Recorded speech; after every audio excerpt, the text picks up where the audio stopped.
आज्ञा सम न सुसाहिब सेवा, आज्ञा पालन से बड़ी कोई सेवा नहीं। अब उनकी सारी भौतिक सेवाएं करें, लेकिन यदि बात न माने, आज्ञा पालन न करें, उनके प्रमाणों को मानते हुए आगे न बढ़े, तो वो सेवा नहीं। आज्ञा सम न सुसाहिब सेवा, पहली बात है। दूसरी ये कई बार होता है, मात पिता प्रभु गुरु के वाणी, बिना विचार कहीं सुन जानी। मेरी पीढ़ी है, मेरे बाद की पीढ़ी में ये कर्म आया करता है, बिना विचार कहीं सुन जानी। वो कुछ भी आज्ञा दे और हम मान लें। मान लो कोई ऐसी आज्ञा दे जो शास्त्र विरुद्ध हो, कहीं शास्त्र पढ़े ना हो, लेकिन तर्क करने के लिए तर्क आता है, शास्त्र विरुद्ध कोई आज्ञा हो, तो स्थिति में क्या करें? तो वहां शब्द जरूरत की अच्छी व्यवस्था भी, चाहे माता पिता प्रभु गुरु कोई भी हो, कदाचित मान भी दिया जाए, स्थूल रूप से देखने में उनकी कोई आज्ञा ऐसी है जिसमें दिखने में लगता हो कि शास्त्रीय मर्यादा का उल्लंघन है, तब भी करना चाहिए। क्यों करना चाहिए? बोले ऐसी स्थिति में उसकी पूर्ति करने का जो दोष होगा वो मानने वाले पे नहीं होगा, आज्ञा देने वाले पे होगा। अब देने वाला यदि समर्थ है तो कोई दोष लगना नहीं, और असमर्थ है तो दोष उसी को लगेगा। एक उदाहरण है, धर्मराज युधिष्ठिर, साक्षात मूर्तिमान धर्मराज, किसी दूसरे मनुष्य के समक्ष धर्मराज की वाणी शायद ही नहीं लगी, लेकिन उनके भी धर्मराज। अच्छा, उन्होंने युद्ध खेला, जुआ खेला, लेकिन उसका दोष उनको नहीं था, क्योंकि वहां उन्होंने आज्ञा पालन किया। आज्ञा दी थी धृतराष्ट्र कि आप जुआ खेलो। इसमें तो वेद वेदता अक्षय सूत्र है, स्पष्ट मना है, अक्षय जुआ नहीं खेलना, पासों का खेल नहीं खेलना, अक्षय फिर भी करो, लेकिन जुआ मत खेलो, स्पष्ट है। लेकिन धर्मराज ने खेला, फिर जो भी परिणाम हुआ उसका फल धृतराष्ट्र पर गया। आज्ञा उन्होंने दी, धर्मराज की वहां पे कोई कमी नहीं मानी गई, जबकि महाभारत के युद्ध में द्रोणाचार्य के समक्ष उन्होंने कहा नरोवा कुंजरोवा, वो चूक मानी गई। भले ही इन्होंने सत्य बोला, लेकिन वो छल युक्त सत्य था, इसलिए वहां धर्मराज की चूक मानी गई, लेकिन अक्षय खेलने में तो नहीं मानी गई। मां पिता पर बोले वाणी, बिना विचार कहीं सो जाए। अब इससे होता क्या है? आदि शंकराचार्य जी के कई धुरंधर शिष्य थे, हस्तामंगाचार्य, पद्मपादाचार्य, सोमेश्वराचार्य, बड़े दिग्गज। उनके बीच में ही एक शिष्य और थे, वो ज्यादा पढ़े लिखे नहीं थे, लेकिन शंकराचार्य जी का ध्यान उन पर बहुत रहता, और वो बहुत सेवा करते थे शंकराचार्य जी। सुबह से लेकर रात तक उनका अध्यवसाय, अध्ययन, पूजा, जो भी कुछ है, वो भगवत शंकराचार्य जी की सेवा करते। एक दिन का समय, प्रतिदिन की भांति शाम को बैठे धर्म सभा भाष्य की व्याख्या करने में, तो सभी शिष्य उपस्थित थे, सभी उत्सुक भी थे कि आज हम क्या पढ़ाने वाले हैं। लेकिन भगवत शंकराचार्य जी रोके, बोले रुको, एक वो और आ। तो उनके जो विद्वान शिष्य थे, अधिकारी शिष्य थे, उनको कुछ थोड़ी खींच सी हुई, बोले वो क्या समझेगा मुझे, आप तो शुरू करो। आपको समझ में बोले कि इनके मन में थोड़ा अहंकार भी है और दूसरे के प्रति थोड़ी उपेक्षा भी, तो उसको आने दो। तो वो जो आए, भगवत शंकराचार्य ने मन से ही ध्यान लगाया, तो वो शिष्य जो ज्यादा विद्वान भी नहीं है, ज्यादा बोलने की स्थिति में नहीं है, वो दूर तक छंद में रचना करता हुआ चला आ रहा। विमलम चरणम भव शंकर देश में शरण गाते हुए लगाता। तो आश्चर्य कैसा कैसे हुआ? तो वो गुरु सत्ता का प्रभाव, और प्रभाव यही समाप्त नहीं हुआ। गुरु जी ने कहा कि आज मैंने दिन में महाभाष्य पर क्या सोचा है, ये इसकी व्याख्या कोटकाचार्य करेंगे। वो भी पढ़ाया नहीं विषय, वो विषय भी आया नहीं सामने, लेकिन गुरु के प्रभाव से कोटकाचार्य ने उसकी व्याख्या दी। तो गुरु पर सेवातम सैव हाँ से भक्ति को चाहो कि भगत मम गुण गना तरहि कपट कलिका। भगवान के चरित्रों का, भगवान के गुण का गान करना, लीलाओं का गान करना, यहाँ भी एक शब्द है जैसे उसमें भी अमान, यहाँ भी एक शब्द है कपट तजी। अब भगवत कथा में कपट, ये कपट से यहाँ तात्पर्य ये है, जरूरी नहीं कि वक्ता, जैसे कल हम चर्चा कर रहे थे कि वक्ता दूषित हो या श्रोता दूषित हो या उद्देश्य हो, जरूरी नहीं है कि ऐसा हो। वक्ता भी बड़े अच्छे अच्छे होते हैं, लेकिन कदाचित कोई दूसरा भाव आया, अहंकार का भाव आया कि आज मैं ऐसा बोलूंगा कि सबको मंत्रमुग्ध कर दूंगा। तो यहाँ अब हमारी कथा का बोलने का जो मुख्य लक्ष्य वो प्रभु के लीला का अनुवाद करना, प्रभु को सुनाना न होकर के जो जनता जो बैठी हुई है उसका रंजन करना हो गया, उसका लोक रंजन करना हो गया। तो यहाँ कपट से तात्पर्य ये है, यहाँ वक्ता का भाव दूषित हुआ और ये किसी के साथ हो सकता है। नारद जी ने जब कामदेव को जीता, कामदेव जी नारद की तपस्या को भंग नहीं कर पाए, तो नारद जी को बड़ा अच्छा लगा, कामदेव को जीत गए। तो गए शंकर जी के पास, और जब हमको कोई बात बोलनी होती है तो कोई ना कोई रास्ता निकालते हैं कि प्रसाद उठ गया और हम बोले। नारद जी ने प्रसाद उठाया और बोला, जितना काम हमें काम को जीता रखा है, शंकर जी को सुना दिया और कहा कि आप प्रभु में जाऊंगा बैठो, भगवान विष्णु को भी दर्शन करा। तो वहां विष्णु भगवान शंकर महादेव ने उनको समझाया कि अब आप वहां जा तो रहे हैं, अच्छी चर्चा करना, सत्संग करना, इस प्रसंग को मत भूलना, और चल भी जाए तो कामदेव को इतने बड़ी बात छुपा बोलना। नारद जी प्रणाम करके जल्दी बोले, इनको शायद अच्छा नहीं लगा मैंने हो सकता है किसी के साथ एक तो माया है, नारद जी गए विष्णु जी के पास गए, चर्चा की, इस चीज के लिए कहा जाए मत बोलना, वो अवश्य सुनाई जाती है। वो नारद जी ने भी किया, इस प्रसंग को सुनाई दिया और थोड़ा नम्रता के साथ सुना, प्रभु आपके आशीर्वाद से मैंने काम किया। तो वहां आपके आशीर्वाद से ये तो हो जाता है गौण, ये हो जाता है सेकेंडरी। प्रधान क्या हो गया, मैंने कामदेव को जीत लिया। भगवान का आप कर सकते हो, नहीं कोई बात नहीं, वो ताड़ गए और हम कर दो गर्व का बीज मेरे भक्त के मन में आ गया, मुझे ये उखाड़। भगवान हमेशा भक्तों की रक्षा करते हैं। प्राथमिक दृष्टि से हो सकता है उस समय हमें ये लगे कि हमारे साथ ही गलत हुआ।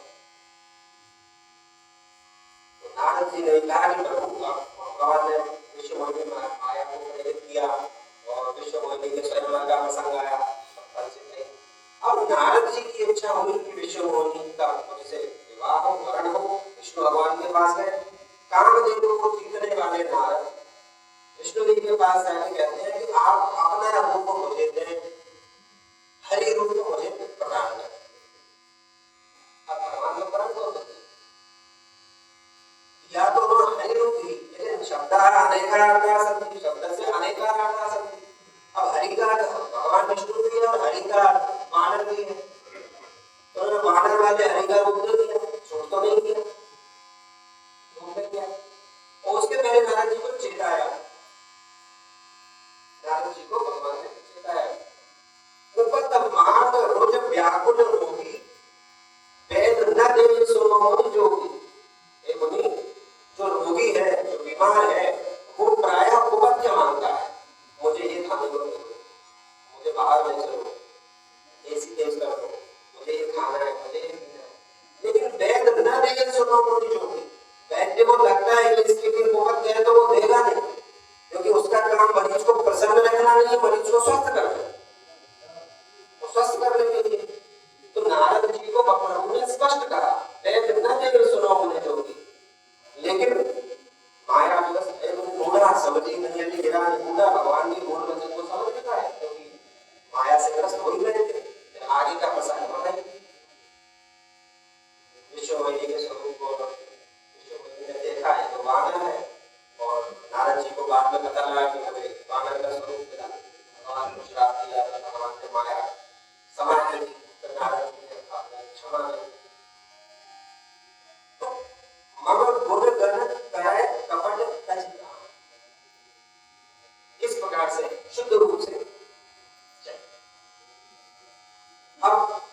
किसी में 5 की भक्ति चलती है। मंत्र जाप मम दृढ़ विश्वासा पंचम भगत विवेक प्रकाशा। इसका पूर्व में भी हमने बात आप सबके साथ चर्चा हुई है। मंत्र जाप मम दृढ़ विश्वासा, यहाँ दोनों ही भाव है। ये प्रथम भाव तो स्पष्ट है कि मंत्र महामंत्र विषय व्यापके वेद भगवंत भारते महामंत्र जय जगत महेशु काशी मुक्त हेतु उपदेशु। स्वयं भगवान शिव जिस महामंत्र का जप करते हैं, श्री राम जय राम जय राम, जिसका परम प्रेरणा से ज्ञान अनुष्ठान में चल रहा है, ये महामंत्र दृढ़ विश्वास। हम इसको लेके चल रहे हैं श्री राम राम रघुनंदन राम राम। देखिए रघुनंदन किसी वंश में हमने जन्म लिया और उसके कारण से हम पहचाने जा रहे हैं, तो निश्चित रूप से वो वंश प्रशंसनीय प्रणाम है। अब यहाँ पांचवी भक्ति को हम रघुवंश से जोड़ते हैं। स्वयं भव मनु और शतरूपा जैसे कई नर सृष्टि अनुरूपा। जो मनु और शतरूपा है वो मानवीय सृष्टि के भी आदि प्रवर्तक है, रघुवंश के भी आदि प्रवर्तक है। उनकी कथा से चलते हैं। और ये इनकी कथा से क्यों चलते हैं? राम जन्म के जो हेतु है, राम जन्म के जो कारण है, उनमें से एक प्रसंग महाराज मनु और शतरूपा जी का प्रसंग। तो मंत्र जाप मम दृढ़ विश्वासा पंचम भजन सुवेद प्रकाशा। महाराज मनु और शतरूपा जी ने मेरे इनको परिचय दे। ये कुछ सामान्य राजा या सामान्य धनीमानी व्यक्ति नहीं है। ये है कौन, इनको समझा जाए। ब्रह्मा जी के पुत्र है, आदि प्रवर्तक है, इनको भाई इनका वंश कैसा है? इनके पुत्र उत्तानपाद, इनका पोता हरिभक्त ध्रुव जी महाराज उत्तानपाद के पुत्र है। जब उत्तानपाद उसका तासु, दूसरे पुत्र का नाम है प्रियव्रत, जिनके बारे में कहा गया है कि इनकी प्रशंसा पुराणों में भरी पड़ी है। प्रियव्रत जी, तो इनके 2 पुत्र हुए, उत्तानपाद, दूसरे प्रियव्रत, और इनके पौत्र हुए महाराज ध्रुव। ऐसे है ये। अच्छा, इसी परंपरा में और देखिए, इनकी पुत्री देवभूति कुल दासु कुमारी, जो ऋषि कर्दम के प्रिय नारी। इनके पुत्री हुई का नाम था देवभूति।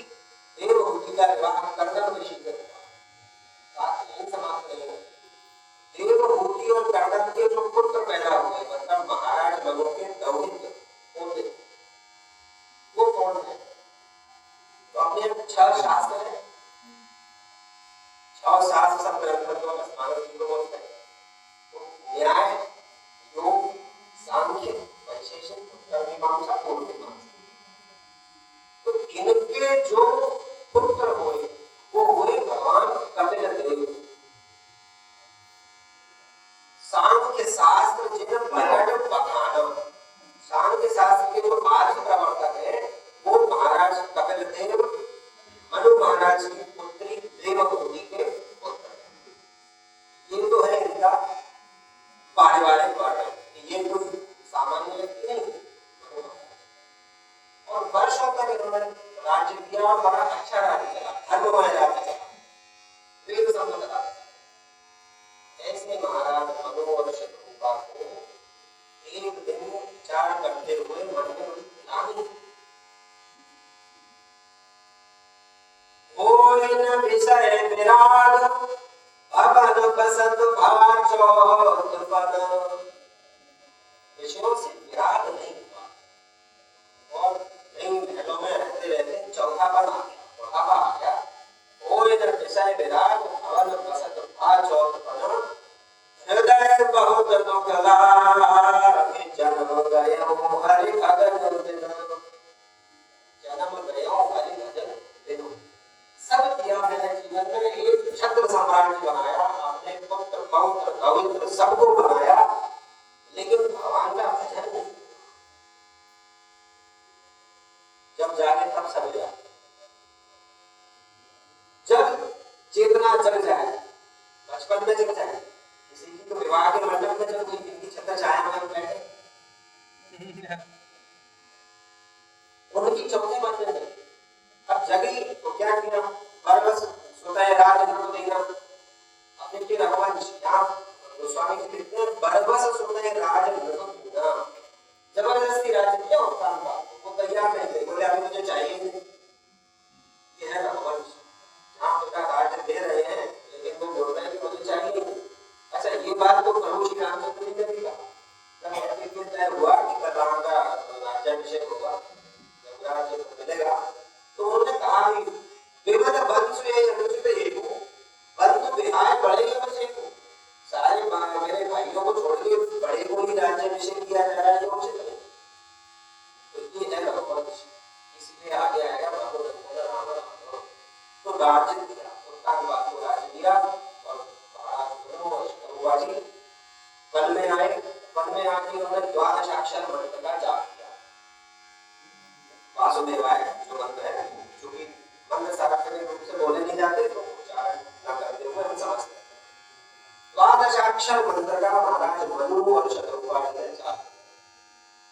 अब जाप जो मंत्र जाप में दृढ़ विश्वास है ना, किस दृढ़ विश्वास से और किस कठिनता से किया, ये देखिए। वर्ष षड सहस्र मानस में आता है 6000 वर्ष पार आधार, मतलब जल के आधार पे केवल जल पीते। पहले तो कई वर्षों तक कंदमूल फल और सब जल पीते रहे, फिर 6000 वर्षों तक क्या किया, केवल पानी पीते रहे। और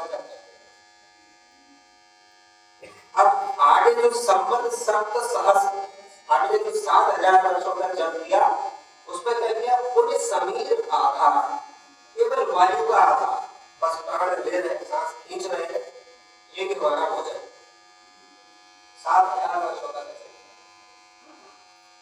अगले 10,000 वर्षों तक प्राणों का रोध किया, प्राणायाम किया, प्राण चढ़ाया और श्वास उतारा, और एक पैर तक खड़े होकर लोगों ने जब टाला। शंका हो सकती है तो ये 6000, 7000, 10,000 ऐसा कैसे संभव है? तो ये बिल्कुल संभव है। युगों के आधार से आयुष्य का, बल का, इन सब का क्षरण होता है। उस समय ऐसी थी क्योंकि तुलसी महाराज ने तो आज ही 33,000 वर्ष किया है। 33,000 वर्ष तुलसी महाराज राज्य कर सकते हैं, तो मनोजी शत्रुघ्न जी इतने 1000 वर्ष कर सकते हैं। कोई प्राणों को सांस भी नहीं खींच रहा है, ये भी संभव है। बिल्कुल उसके प्रोग्राम में ऐसा कर सकते हैं और एक पैर पे खड़े हो। अब उन्होंने इतना कठिन तप किया कि जो इंद्रादि देव थे, समस्त देवगणों ने मानना शुरू किया, अरे यहाँ के फूलों वरदान दो, लेकिन उनकी रट थी कि हम नहीं होते, आपके बिल्कुल ध्यान दो। स्वयं प्रभु आकाशवाणी के रूप में बोले कि महाराज ने अब आप नेत्र हो। मानस में आता है मृतक जियावन गिरा, जैसे मृत संजीवनी हो, किसी को अमृत छिड़क दिया जाए और एकदम से मृत्यु को खड़ा हो जाए, तो ऐसी वाणी जब उनके कानों से उनके हृदय तक पहुंची, तो जैसे बिल्कुल वैसे ही हो गया जैसे कि वो घर से भी आते ही जाते हैं। शरीर बिल्कुल उतना ही खुश, उतना ही निर्मल, शांत, नेत्र बोले लेकिन सामने बोले। अब यहाँ महाराज मनु और शत्रुघ्न ने फिर से प्रार्थना की, हे प्रभु, आप यदि हम पर प्रसन्न हैं, वास्तव में हमारे से आप प्रसन्न हैं, हमारे तब से आप प्रसन्न हैं, तो जो स्वरूप शिव जी अपने मन में धारण करते हैं, जो स्वरूप जिसकी प्राप्ति के लिए मुनि लोग जन्म जन्मांतरों तक तपस्या करते हैं, जो भुषुंडी मन मानस हंसा, भुषुंडी के मन रूपी सागर में जो हंस की भांति जो नाम तैरता है, जिसके निर्गुण और जिसके सगुण रूपों की वेद भी प्रशंसा करते हैं, ऐसा स्वरूप आप हमारे सामने प्रकट कर, तब हमारी तपस्या पूरी होती है। भगवान ने उनकी बात मानी, भगवान उनके सामने भगत प्रसन्नों के बाद विश्ववास प्रगटे भगवान, विश्ववास भगवान उनके सामने नीला वर्णन गोस्वामी ने नहीं किया है, अपने आप तो वही अध्यवसाय का विषय। नील सरोवर नीलमणि नील नीलधर श्याम लाजय गदिको लाजय से शोभाधिक कोटि कोटि शतकाम। नील सरोवर नीला कमल, नील कमल के समान जो सुंदर है, जिनकी आभा है। नील मणि के समान जिनका तेज है, चमक रहा है। नील नीलधर श्याम, नीले मेघ के समान जो रस युक्त है, सरस है। ऐसे तीनों मणि कांचन योग के साथ भगवान प्रकट हुए। और कैसे लाजय तनु शोभा निरति कोटि कोटि शत काम। एक ही कामदेव पर्याप्त है पृथ्वी के लिए, एक ही कामदेव की हजार वांछ पर्याप्त है। वो तो करोड़ों करोड़ों कामदेवों भी लज्जित हो जाए ऐसे भगवान की छवि। उसको महाराज ब्रह्म चंद्रोबा जी लिख रहे हैं, चितमय सादर रूपा रूपा तृप्ति न माने मनुष्य। तृप्ति नहीं हुई, ये भक्त की पहचान। भगवान के दर्शन से, उनके कथाओं के श्रवण से जिसको तृप्ति नहीं हो, अर्थात प्यास बुझे नहीं, बोले मैं और देखना चाहता हूं, मैं और सुनना चाहता हूं, ऐसे मनुष्य रूपा जी चितमय सादर रूपा रूपा तृप्ति न माने मनुष्य। तृप्ति नहीं, भगवान प्रसन्न हुए, भगवान की शोभा का वर्णन हुआ। भगवान ने कहा आपको जो अच्छा लगे वो बता मुझसे मांगो। दान शिरोमणि जान, मुझे दान की शिरोमणि अर्थात सब कुछ देने में संभव हूं, आप मांगो। क्या कहेंगे आप? कोई क्या मांगे? वो कोई छोटे मोटे चक्रवर्ती सम्राट ने सब छोड़ जाए, पूरा परिवार धन वैभव यश जो भी सांसारिक सिद्धियां कामना हो सकती है, उन सबको वो छोड़ के आए। वाणी में बोलते हैं प्रभु, जैसे कोई परम दरिद्र व्यक्ति कल्प वृक्ष के नीचे बैठ जाए, फिर भी उसको संकोच हो कि मैं मांगू ना मांगू। कई बार हमें पता है कि ये तो दे देंगे, हमें बोलने में संकोच। सो तुम जानो अंतर्यामी पूरब घोर मनोरथ स्वामी। प्रभु आप मेरे मन की इच्छा जानते हैं, आप वो पूरी करें। तो मन की इच्छा क्या? अपनी यहाँ महाराज मनु मान क्या? चाहो तुम्हें समान सुत प्रभु सन कवन दुराव।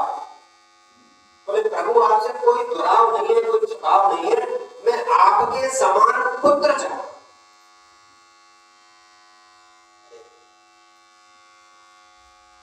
अच्छा, बात अब यहीं पे समाप्त नहीं हो।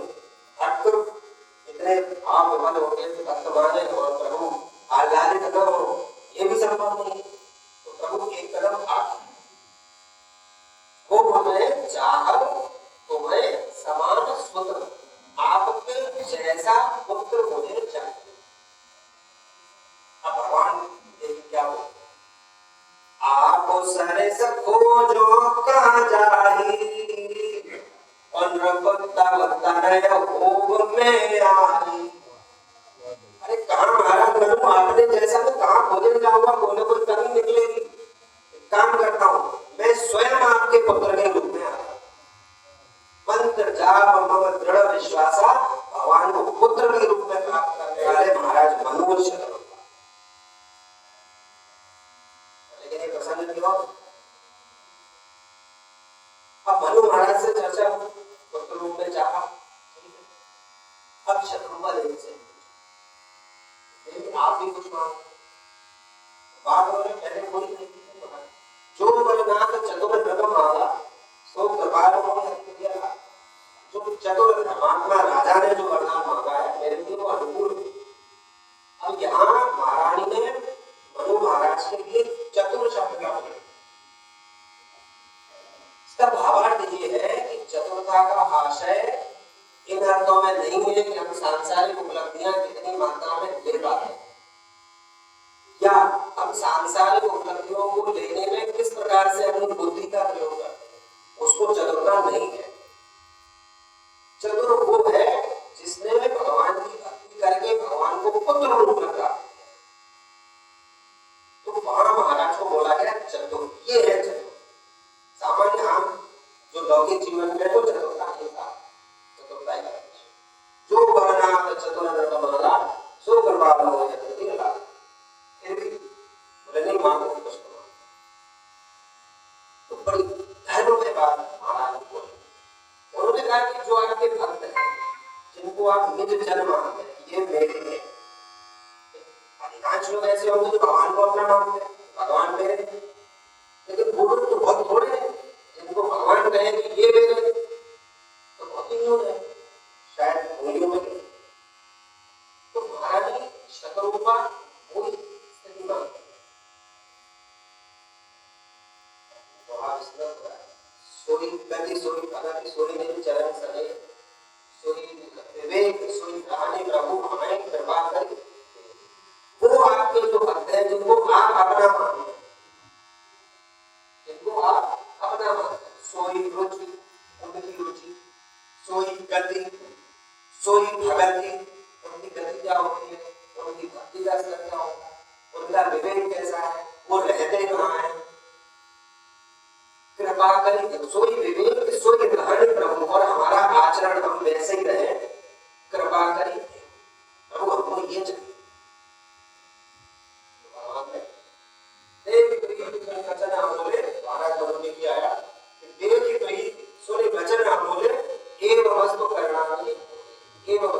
राजन ऐसा ही होगा एवं अस्तु, इस प्रकार से ही हो, जैसा आपने कहा है ऐसा हो। महाराज में कोई यहाँ नहीं होगी, ये बात और चरम है।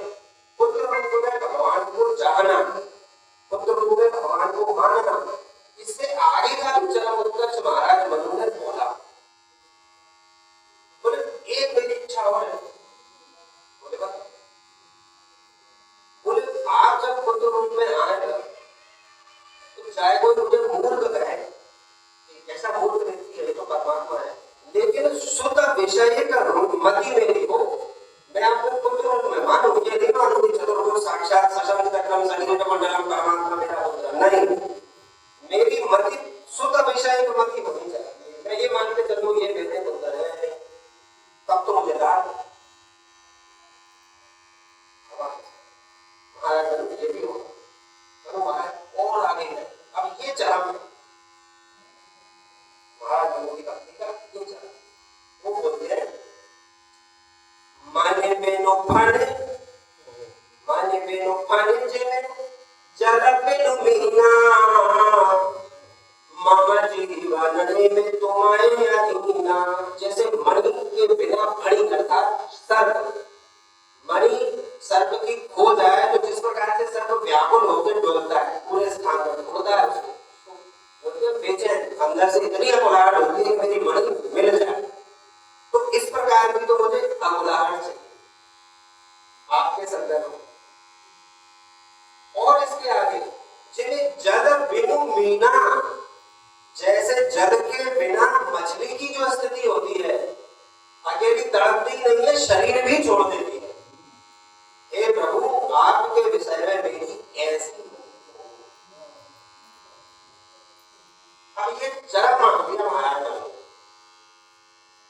क्या पुत्र रूप में मेरी मति स्वत विषय में हो, मैं आपको पुत्र के रूप में मानूं, और ऐसे ही मानूं आप जब इधर उधर हो जाए तो व्याकुलता मेरी कितनी बढ़ जाए, और जब आप मुझसे दूर हो जाए तो मैं शरीर छोड़ दूं। भगवान ने कहा ये बिल्कुल ऐसा ही होगा। अब आप किताब में भी कुछ समय यहाँ निवास करके आप इंद्र की पूरी पहुंची, अमरावती जाइए, और जब आप रघुवंश में दशरथ और कौशल्या के रूप में जन्म लेंगे, और ये वो अवध भगवान तब मैं हो तुम्हारा सुत। जब आप अयोध्या नरेश के रूप में जन्म लेंगे तब मैं वहां आपका पुत्र हो जाऊंगा। तो ते दशरथ कौशल्या रूपा कौशलपुरी प्रकट नर रूपा, वो महाराज मनु और शतरूपा जी जो रघुवंश के आदि प्रवर्तक है, वो ही रघुवंश में फिर से जन्म लेंगे अपनी भक्ति के बाद। और आप एक जो पैमाने जो आए जो मानदंड नदी में हमने चर्चा की, सारे दशरथ जी का लगा लीजिए। भगवान का जब जन्म हुआ, दशरथ जी की बुद्धि प्रारंभ से दशरथ कौशल्या माता जी शुद्ध विषय नहीं, पुत्र के रूप में माना। जब विश्वामित्र जी की लेने आए तो वो व्याकुल हो गए। सब सुख मोहे प्राण की नाई, राम देत नहीं गलत को सन। प्रभु राम को नहीं दे सकता, और राम गए भी तो बड़े व्याकुल रहे। और जब राम गए, पद को गए, तो कुछ जिन जग बिनु मीना, राम राम कहे राम कहे राम राम कहे राम, तन परिहरि रघुवर बिरह राव गए सुरधाम। दशरथ जी ने शरीर छोड़ दिया था। अब ये भक्ति का चरण नहीं है तो क्या है? पंथ जाओ को दृढ़ विश्वास। वो मनुष्य रूपा जी जिन्होंने दशरथ जी के रूप में अपने वरदान का उपयोग किया। अब ये है रघुवंश, इसलिए राम जी को कहा गया श्री राम राम रघुनंदन राम राम। आप उस वंश में हैं। अच्छा, अकेले यही हो गए हो ऐसा नहीं है। रघुवंश की यदि चर्चा करते बैठे तो कई दिन लगेंगे, और छोटे से दो तीन प्रसंग पकड़ लेते। इसी वंश में एक राजा हुए महाराज अम्बरीश। महाराज अम्बरीश परम वैष्णव, परम धार्मिक। उनके बारे में कथा है, वो एकादशी का व्रत करते हैं। उन्होंने एकादशी का व्रत किया महाराज अम्बरीश, और उसकी पारणा द्वादशी को होती। पारणा के पहले उनके यहाँ आगमन हुआ महर्षि दुर्वासा। लेकिन दुर्वासा जी के बारे में बताऊं, कई प्रसंग ऐसे मिलते हैं,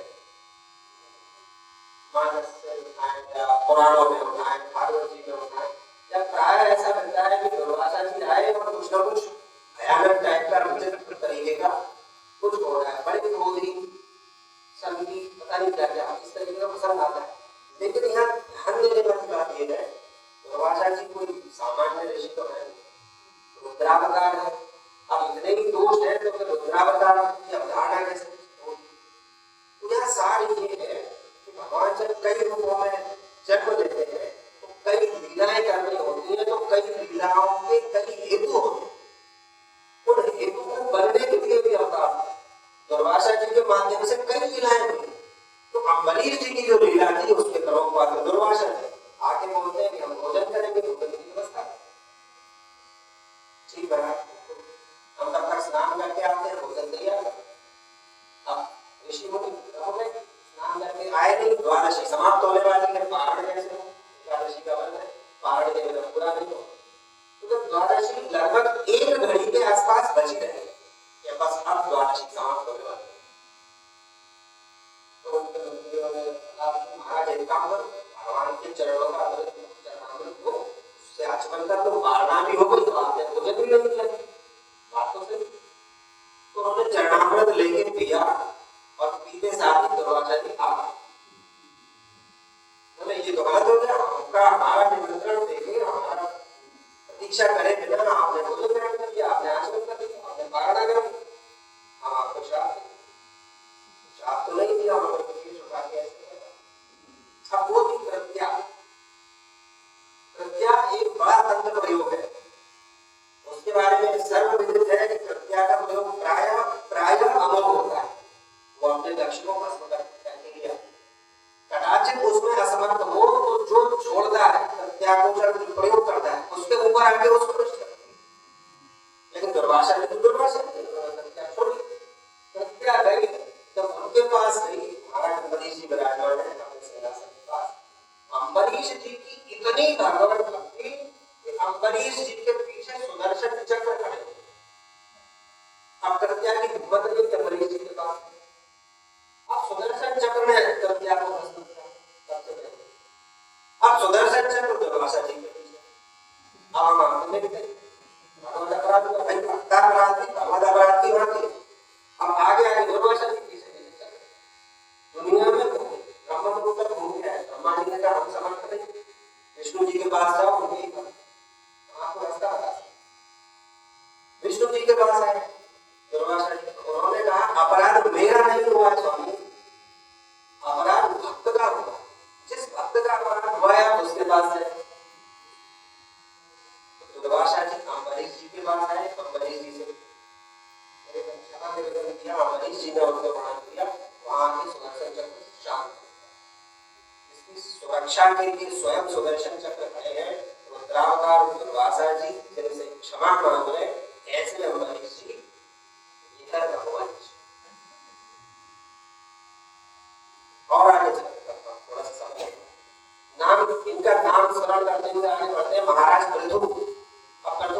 में जो आवश्यक है, पृथ्वी नाम ही पृथ्वी से पाया, प्रधाना पृथ्वी, पृथ्वी न हो तो पृथ्वी नाम न पड़े। के रूप में जो पृथ्वी जी का प्रसंग है, वसुधा भूमि सब थे, लेकिन पृथ्वी नाम नहीं था। पृथ्वी नाम पड़ा ही प्रभु महाराज की तरफ से। और पूरे विश्व में सर्वप्रथम सुव्यवस्थित खेती की शुरुआत करना, सुव्यवस्थित नागरिक व्यवस्थाओं को चलाना, ये महाराज प्रभु की है। और ये हमारे विष्णु जी के 24वें अवतार में से एक, 24 अवतारों में प्रभु महाराज। और इन्होंने मांगा भी तो क्या मांगा, इनसे कहा भी था कि आप कुछ वरदान मांगो, तो प्रभु जी मानते हैं कि मुझे 10,000 कानों की शक्ति मिले। क्यों, क्या करूं? बोले अमर चरित्र सुनूंगा, भगवान की कथाएं सुनूंगा। हम 2 कानों से भी ऊब जाते, बहुत हो गई, समय हो गया, चले। प्रभु जी महाराज 10,000 कानों की शक्ति मांग रहे हैं। क्यों मांग रहे हैं? बोले अमर चरित्र। ये महाराज ये रघुवंश हरिश्चंद्र जी के बारे में क्या कहूं, उनकी परीक्षा मतलब भूलोक पर यदि सत्य का कोई पर्याय है, कोई व्यक्ति के रूप में सत्य का कोई पर्याय है, तो महाराज हरिश्चंद्र है। तो जीवित एक मुहावरा बन गया है कि आप तो बड़े हरिश्चंद्र। तो वो हरिश्चंद्र, उनका चरित्र अभी समय के अभाव से, एक विषय में भी और चर्चा करूंगा मैं। 2 नाम और आते हैं इसमें, महाराज त्रिशंकु और महाराज भगीरथ। ये 2 नाम मैंने एक साथ इसलिए लिए कि दोनों ही नाम किसी न किसी नदी के उद्गम से जुड़े हुए हैं। कैसे जुड़े? तो महाराज त्रिशंकु की बात कर रहे हैं तो बड़े धर्ममय नरेश थे, धर्ममय, प्रतापी, गुरु भक्त, सारी इनमें विशेषताएं। इन्होंने अपने गुरु वशिष्ठ जी से कहा कि मुझे स्वर्ग जाना।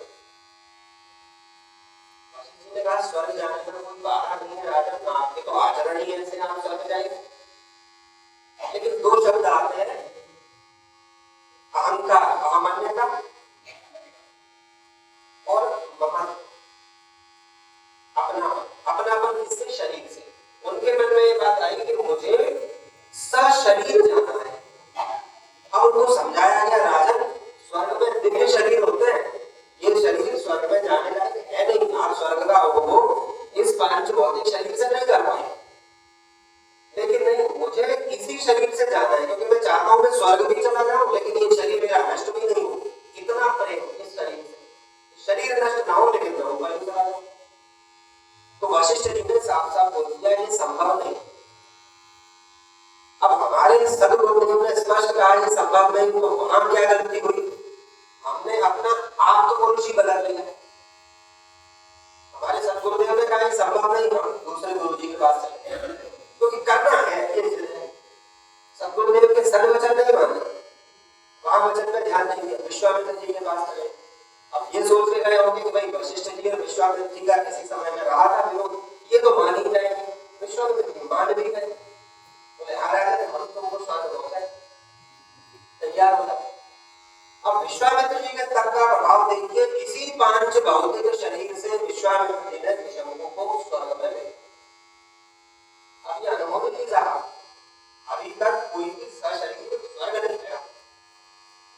देवराज को पता लगे पृथ्वी से एक मनुष्य महाराज त्रिशंकु चले आ रहे हैं और वो सशरीर यहाँ, तो इन्होंने अपने तप के बल से उनको पीछे फेंका।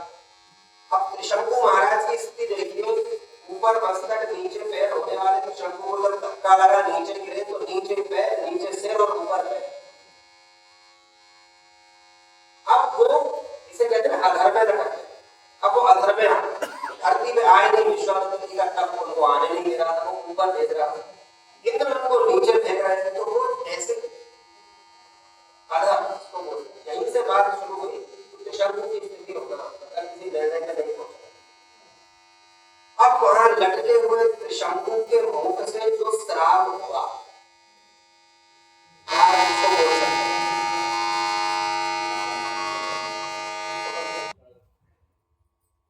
तो त्रिशंकु जी अधर में रखे, विश्वामित्र जी का तप नीचे नहीं आने दे रहा और इंद्र का तप ऊपर नहीं जाने दे रहा।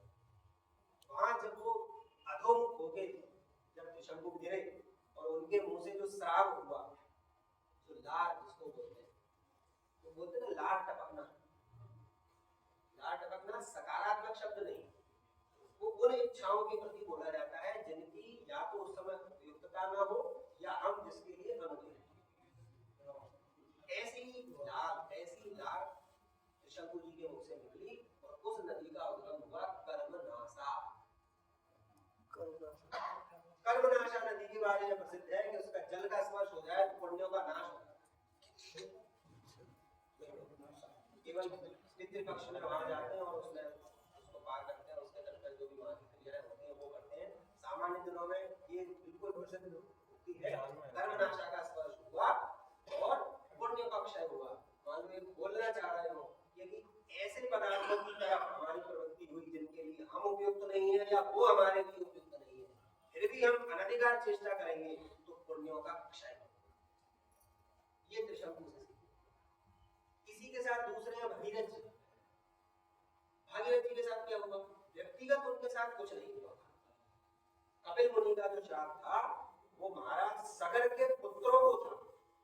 60,000 पुत्र उनके भस्म हुए, नष्ट हुए कपिल मुनि के क्रोध से। उनका उद्धार करने के लिए ये आवश्यक था कि गंगा जी जो उस समय आकाश गंगा में थी वो पृथ्वी पर है। उसके पहले गंगा जी पृथ्वी पर नहीं थी, मृत्यु लोक पर नहीं।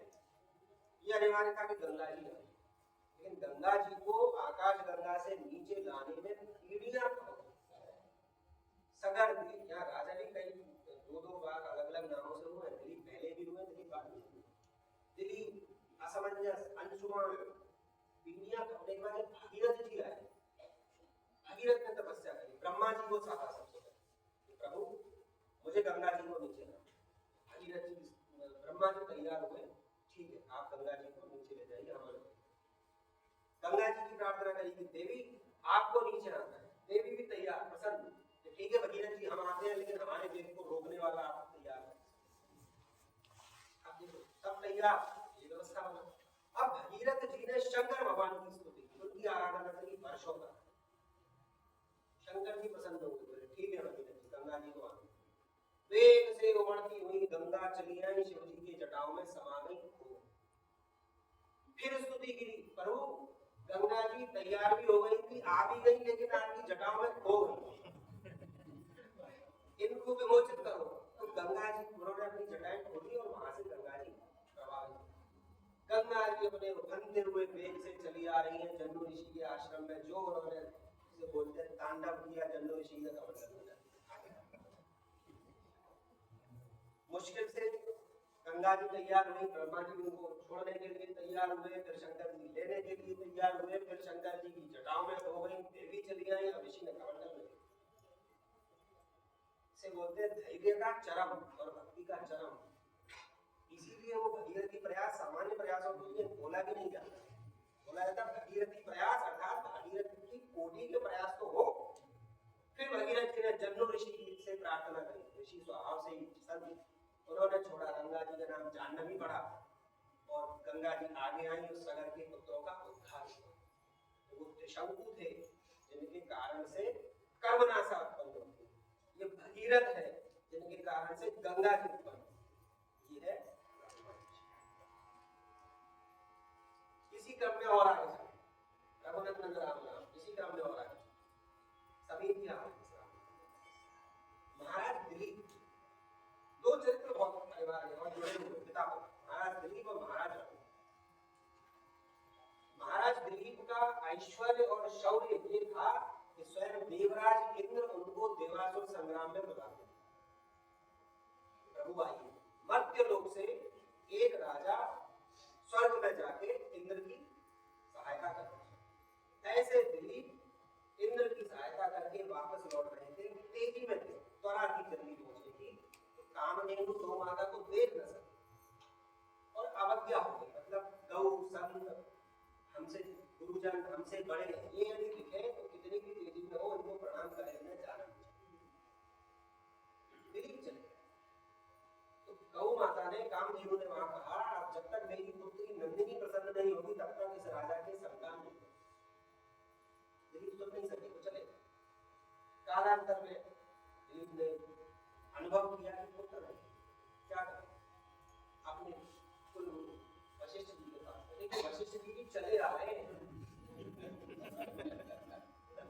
चले आ रहे हैं। कैसे चले आ रहे हैं? इनसे कहा गया कि वशिष्ठ जी आप एक काम करो, रघुवंशी के पुरोहित बन जाओ। तो वशिष्ठ जी बोलते हैं उपरो होइते कर्म अति मंदा, पुरोहित की बड़ा नीच कर्म है। नीच से यहाँ तात्पर्य है कि बड़ा जटिल कर्म है, मैं इसमें प्रवृत्त नहीं हूँ।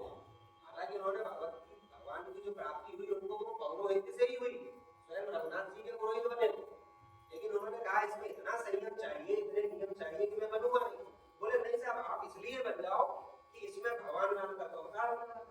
जब जदुवंश कृष्ण नहीं, ये तो रति के लिए हुआ, बोले इसमें भगवान राम का अवतार आगे चलिए आप इनके पुरोहित बन जाओ। तो कब हुआ? बोले अभी चल रहा है सतयुग, इसके बाद उस समय जो गति थी, जो सत्संग की चर्चा है, उस समय जो गति थी उसके अनुसार आना था द्वापर, फिर त्रेता, फिर कलयुग। अब वशिष्ठ ऋषि का तप देखिए, उन्होंने कहा नहीं अच्छा अभी सतयुग चल रहा है, इसके बाद क्या आएगा? बोले द्वापर। बोले हम तब से काल गणना बदलते हैं। उन्होंने द्वापर पीछे खींच के त्रेता को कहा। ऐसे तपस्वी ऋषि वशिष्ठ जी, वो उनके पुरोहित बने तो वशिष्ठ जी के पास गए, क्या करें? बात चूंकि जुड़ी हुई है तो मैं वशिष्ठ जी की स्टोरी को मेरी बड़ा अच्छा पद आता है। वशिष्ठ ऋषि कोई सामान्य नहीं थे, वंश के पुरोहित, उनका इतना बड़ा तप, उन्होंने उनके लिए कहा गया मुनि वशिष्ठ से पंडित ज्ञानी शोध के लगन धरी। राम जी का राज्याभिषेक की लगन, राम के विवाह की लगन सब वशिष्ठ जी ने बनाई थी। मुनि वशिष्ठ से पंडित ज्ञानी शोध के लगन धरी, सीता हरण मरण दशरथ को वन में विपत्ति परी, करमगट तारे नाई डरे।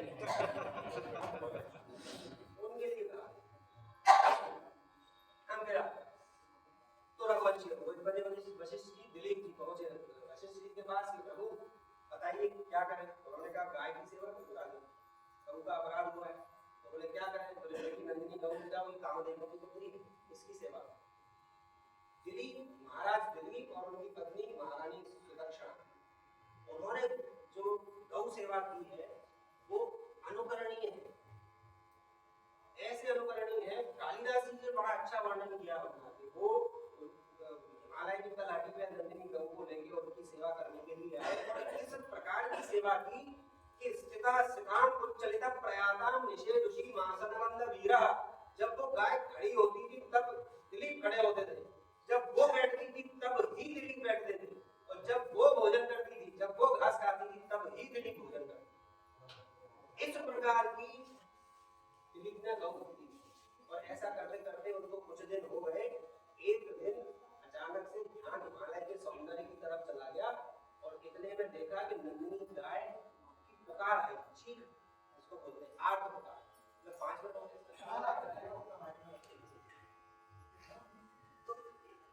नंदिनी गाय की पुकार उनको सुनने को। ऐसा क्या हुआ? तत्काल उन्होंने देखा कि नंदिनी गाय नीचे है और ऊपर एक सिंह उसके ऊपर चढ़ा हुआ है, उसको खा लिया। महाराज दिलीप ने तत्काल ऐसे तरकश से तीर निकालने के लिए अपना हाथ लगाया तो हाथ चिपक गया। अब हाथ हिलने का, ये हाथ ही नहीं हिल रहा, गाय नीचे है, सिंह ऊपर है और वो कोई गाय है जिसकी हमने सेवा की और सामने महाराज दिलीप। अब क्या कर सकते? तो सिंह ने महाराज दिलीप से कहा राजन आप परेशान मत हो, आप यहाँ श्रम मत करो। क्यों नहीं करें? बोले साहब ये मेरी आशिक है, मैं इसकी सेवा करूं। बोले मैं इस स्थान का अधिपति हूँ, मुकम्मका में तो मोदन मेरा नाम है, शंकर इस स्थान पे मुझे ये वरदान है कि जो भी आएगा मैं सिंह वृत्ति से उसको खाऊंगा। तो ये तो मुझे महादेव का वरदान है राजन, आपको दोष भी नहीं लगेगा, आप निधन हो जाओ। आम व्यक्ति कोई होता तो इस मजबूत तर्क की ढाल में वापस आ जाता, तो उसके चरित्र की हानि भी नहीं होती, भाई वो वरदान है महादेव का, मैं कहता हूँ। लेकिन बुद्धि उन्होंने कहा नहीं ये संभव नहीं है, आप एक काम करो इसके बदले में कुछ कर सकते हैं क्या किसी दूसरे प्राणी को? बोले महाराज एक प्राणी को बचाने के लिए दूसरे प्राणी को मारोगे आप, कैसे डाला? भाई एक गाय बचा के आपने दूसरा मान लीजिए घोड़े को दे दिया तो वो भी तो मरा। बोले नहीं यहाँ पे मैं किसी दूसरे प्राणी को नहीं दूंगा, मैं स्वयं अपने आप को। आप महाराज दिलीप का भोजन करो। सिंह ने कहा एक सम्राट पूरी पृथ्वी पे आप अंदर एक गाय दिलीप ने वहां बड़ी अच्छी बात अपने क्षत्रियत्व को सार्थक किया। क्षता किलत त्रायत इत्युदग्रह क्षत्रस्य शब्दो वनेषु रूढ़ः। क्षत्रिय वो है जो दूसरे को आहत होने से, घायल होने से, मरने से बचाए। मेरा क्षत्रिय तो कलंक होगा, मैं गाय को छोड़ूंगा, आप मुझे कहो। तो बोले ठीक है, गाय को हटाओ आप। दिलीप घुटनों के बल बैठ गए कि अब सिंह आक्रमण करेगा और इनका समान। जैसे दिलीप घुटनों के बल बैठे, पुष्पवृष्टि हुई और नंदिनी गऊ बड़ी प्रसन्नता से बोली, महाराज दिलीप कोई सिंह नहीं। और नंदिनी गऊ के दूध की धार बह चली।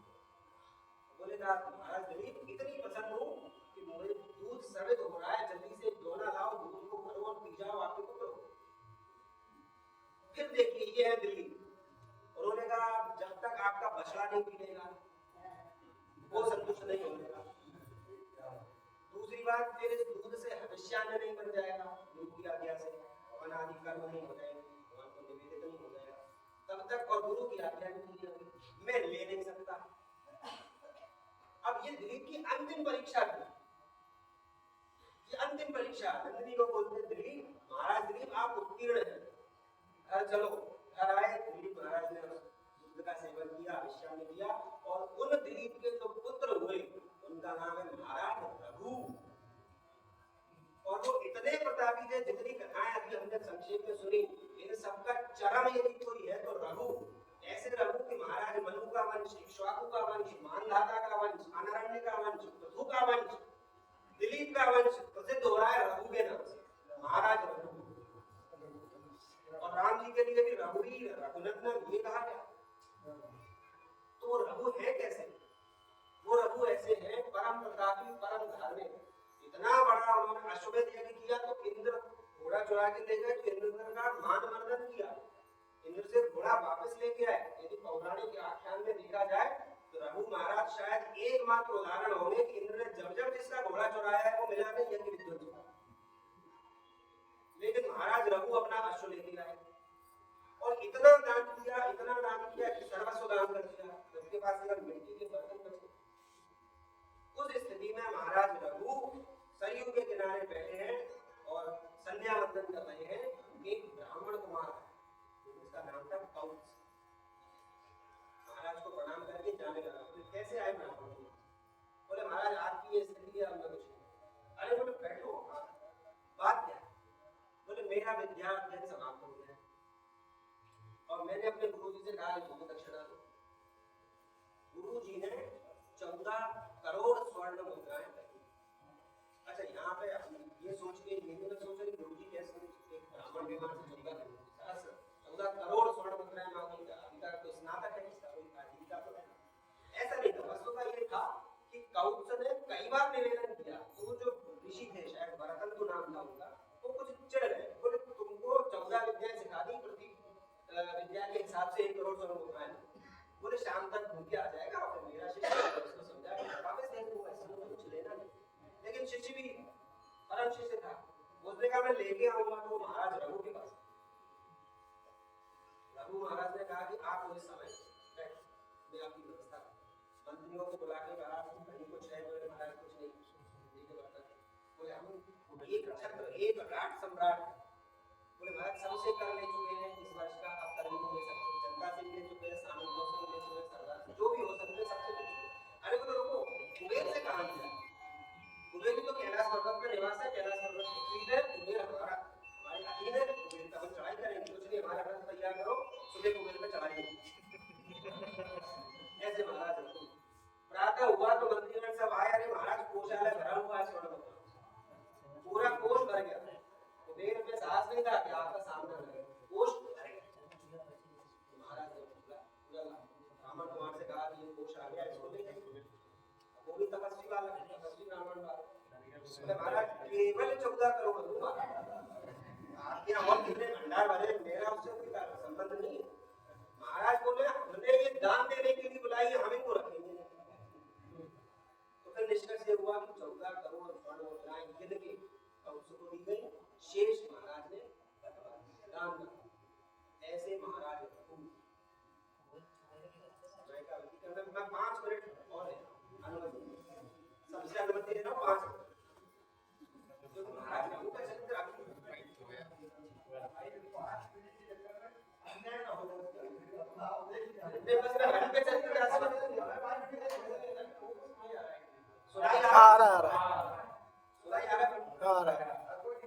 मैं कोशिश कर रहा हूँ जो आप रघु का चरित्र ऐसा है कि छोड़ते नहीं, 2 मिनट का समय और लेंगे, फिर जो आगे का रघुनंदन राम राम का जो आगे वाला था उसको कर।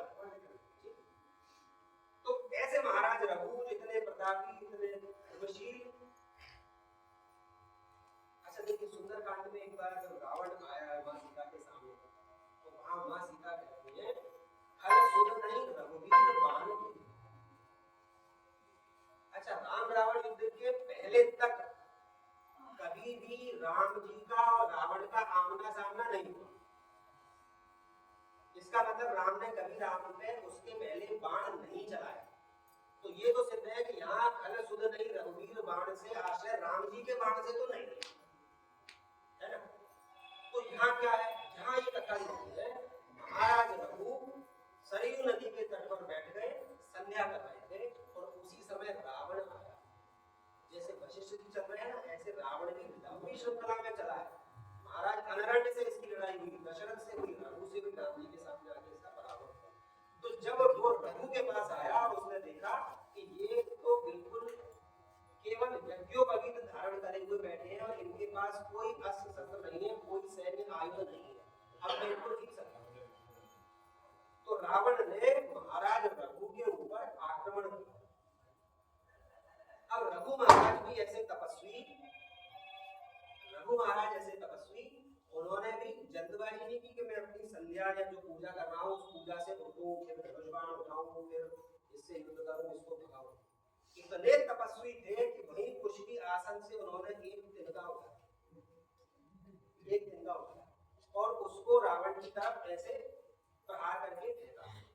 तो वो जैसे जयंत के समय हुआ था, भगवान राम ने किया था प्रेरित मंत्र ब्रह्मसर धावा, बिल्कुल उसी प्रकार की प्रक्रिया कि वो कुश का तिनका ब्रह्मास्त्र की तरह रावण के पीछे था। अब त्रिलोकी में रावण भगा और ब्रह्मास्त्र ने पीछा नहीं छोड़ा, लेकिन जो विशेष अस्त्र है उनकी कुछ मर्यादाएं हैं। ये निरस्त्र पर आक्रमण नहीं करते, शरणागत पर आश्रय नहीं देते, स्त्री के पीछे यदि कोई खड़ा हो जाए, स्त्री को ढाल बना के आगे खड़ा हो तो भी आक्रमण नहीं करते। तो वो रावण लंका भाग के अपनी पत्नी मंदोदरी के पीछे खड़ा, तब वो ब्रह्मास्त्र वापस उस दिन का दिन था, कभी रावण अयोध्या कभी नहीं गया, उस दिन का। तो वो जो कहा गया ना खल सुध नहीं रघुवीर बाण की, तो वो बाण था जो रघु महाराज ने 3-4 पीढ़ियों पहले रावण को वो बाण। तो ये है रघुवंश। दशरथ जी और राम जी का चरित्र हम कल छोड़ेंगे, समय का अतिक्रमण भी है, तो आज हम यही रखते हैं। श्री राम राम रघुनंदन राम। कल भगवान की कृपा होगी, कल हम आगे राम राम की ओर आगे बढ़ेंगे, और जो प्रभु जितना प्रेरणा देंगे, जितना कहलवाएंगे, जितना उनको सुनना होगा ठाकुर जी को, उतना हम सब लोग बैठ के सत्संग करेंगे। ओम पूर्णमदः पूर्णमिदं पूर्णात् पूर्णमुदच्यते पूर्णस्य पूर्णमादाय पूर्णमेवावशिष्यते।